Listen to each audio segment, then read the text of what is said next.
I'm Billy. Together with the Fuji Guys. Fuji Guys. Billy, something really different today. We're going to show the new Instax Mini 7S. And unlike pretty much every other camera we've shown you folks out there, this is not a digital camera. In fact, it's a film camera, and moreover, an instant film camera. So when you press the button on this camera, a little picture comes out the top and it processes and develops right in front of your very eyes. So anyways, I think everyone's kind of familiar with instant photography, but maybe they're not familiar that there's a bit of a revitalization with this. There's a lot of young people through the lomography movement, or just thinking retro or what have you, instant photography is becoming very popular, and Fuji's at the forefront of that because we're the only major manufacturer in the world right now making products like this. So we're going to unbox the Instax Mini 7S for starters, and you can see it comes in a cute box. In Canada, we're only carrying the white version. However, you will see this camera in various colors and designs on the internet if you're looking around. Of course, you get the instruction manual and warranty card right at the top there. You also get 4 AA alkaline batteries that come right in the package. And these can be used and replaced with either rechargeable batteries later or other alkaline batteries. There is a strap in here somewhere. There it is. So a little wrist strap. And of course, the very good looking camera itself. I mean, I've got a couple of young daughters that when I showed them a picture of this camera, they were really excited and thought that it looked very cute and everything. So anyways, there's a look at it. And right now, Billy's going to take this camera from my hands. He's going to give you the first look, tell you how to put the batteries in the film, and etc., and what the few controls are on here. So Billy, I'm going to hand it over to you. Thank you, Greg. Again, it's a very cute looking camera. Again, the Instax Mini ZS from Fujifilm. So if we take a quick look at the front of the camera, of course we have the lens on the camera. It's a 60mm lens, and this lens also acts as the on and off switch. So to turn the camera on, you slide that open, and turn it off, you would push it in. It's pretty high tech. Yeah, absolutely. You got the shutter release button where you push to take the picture. You have the optical viewfinder where you basically view through the, I guess from the back to the front. And you got the flash. And just right beside it, there's sort of a little metering type of device in the front there for the camera.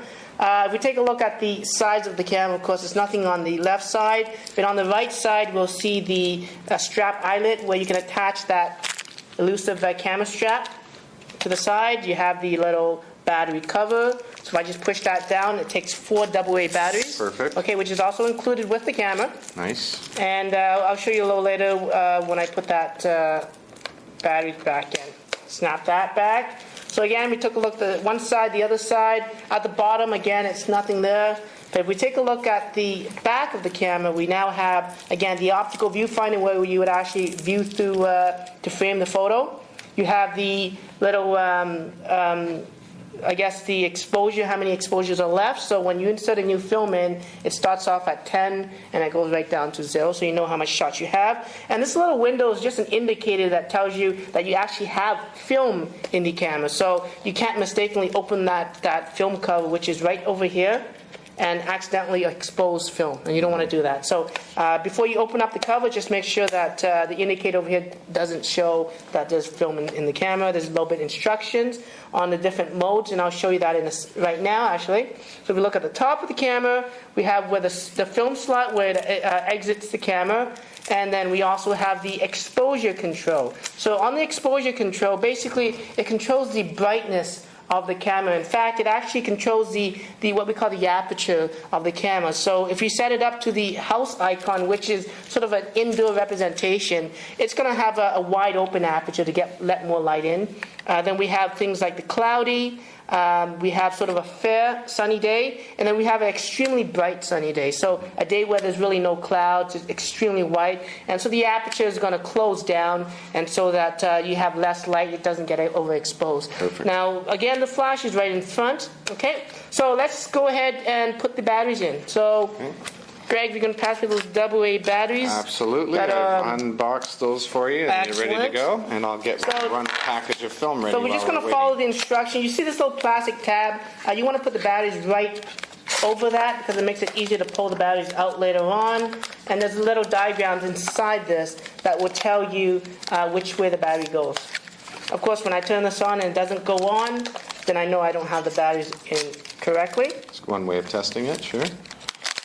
That's that simple. Now let's do the film. So Greg's just opened up the film package, which comes in basically a set of 10 exposure. As you can see, you don't want to remove this silver foil until you actually install the film into the camera. So we're going to do that right now. If we take a look at the film, there's a yellow indicator right there. And if we open up the tab on the camera, you see there's also a yellow indicator. So all you have to do is match that, and you know you got the film inserted correctly, which is that simple. So there we go. And as you can see, the indicator has a little yellow mark saying there's film inside. And we haven't turned the camera on yet. So let's see if we can turn it on and see if we got the batteries on correctly.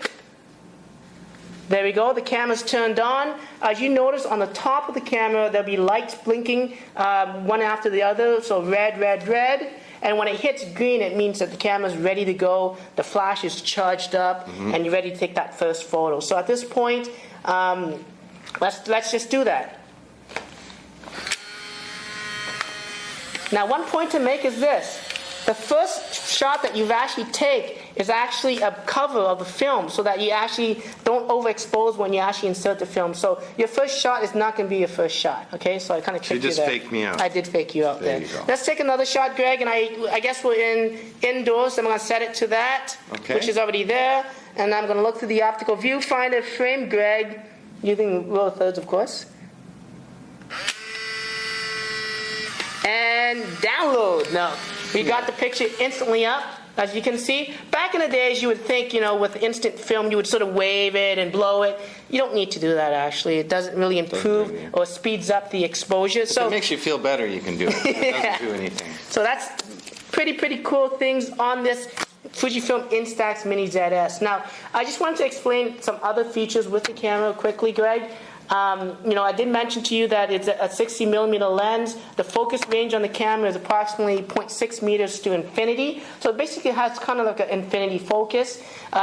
With this style camera in the flash, it does fire the flash all the time. So the camera shoots at about 1/60 of a second. So when you're shooting indoors, I do recommend that you keep the subject within the flash distance, which is approximately 3 meters, 2.9 meters, okay?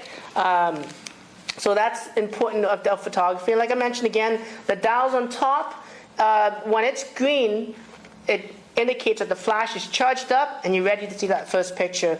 If it starts blinking red one after the other, it means it's charging the flash. And if 3 red lights come on flashing, it means the battery's got to be replaced. Or if none of these lights come on, it means, again, the batteries need to be replaced or you have the batteries inserted incorrectly.